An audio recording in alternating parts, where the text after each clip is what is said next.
ভাল পোৱাত কোনো সীমা নাথাকে। শুনা, ভাল পাবলৈ কোনো বিশেষ কাৰণ নালাগে। লাগে মাথো সাহস, হাবিয়াস আৰু বিশেষজনৰ সৈতে জীৱন অতিবাহিত কৰাৰ একাজলি সপোন। দুয়ো মিলি আজীৱন সুখ দুখৰ পথাৰত মৈ দিয়াৰ উৎসাহ। প্ৰিয়জনৰ লগত একেলগে একেখন চাদত বহি দূৰৈৰ জোনটিক লৈ সপোন দেশত ভুমুকি মৰাৰ তৎপৰতা। আপোনজনৰ সৈতে একেলগে জীৱন পাৰ হোৱাটো থাকি যায় অলেখ ভালপোৱা। শীতৰ হেঁচাত আপোনজনৰ বুকুত কুৰুকি কুৰুকি সোমাই ৰোৱাটো থাকে নিবিড় ভালপোৱা। জীৱন নদীৰ ঢৌৱে কোবাই লৈ যোৱাত প্ৰিয়জনৰ কান্ধত মূৰটো থৈ ল'ব পাৰে এখন টেক জিৰণি। একাপ চাহ হাতত লৈ দুয়োজনে ভগাই খোৱাটো থাকি যায় মৰম নামৰ শব্দটি। মানুহে মানুহৰ সান্নিধ্য বিচাৰে। মানুহে মানুহৰ লগত সুখী হ'ব বিচাৰে। মানুহে মানুহক বিচাৰে জীৱনৰ সংগী ৰূপে। কাৰণ মানুহ মানুহৰ সংগী। মানুহৰ ওচৰত মানুহৰ সকলো দুখ দূৰ হৈ যায়। মানুহৰ সকলো আশা মানুহেই।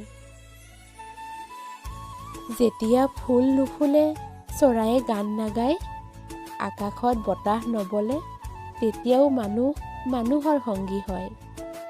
সময় যিমানেই নিষ্ঠুৰ নহওক কিয়, মানুহেই মানুহৰ আশ্ৰয় হয়। মানুহে যিমানেই দামী অট্টালিকা বনাই নলওক কিয়, মানুহৰ আশ্ৰয় সদায় মানুহৰ হৃদয় হয়। সেইবাবে কোৱা হয়, মানুহ মানুহৰ হৃদয়ত অমৰ হৈ ৰৈ যায়। মৰিব খোজা মানুহজনেও কেতিয়াবা হাঁহি বিচাৰি পায়। মৰিব খোজা মানুহজনেও কেতিয়াবা সুখ বিচাৰি পায়। মৰিব খোজা মানুহজনেও কেতিয়াবা একো বিচাৰি নাপালেও জীৱন যুদ্ধত জয়ী হ'বলৈ শিকি যায়।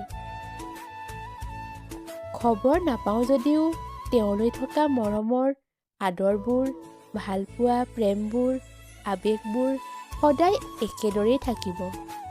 আঁতৰি যাওঁ বুলি জানো আঁতৰিব পাৰি? আৰু পাহৰি যাওঁ বুলিও পাহৰিব পাৰি জানো বিশেষজনক?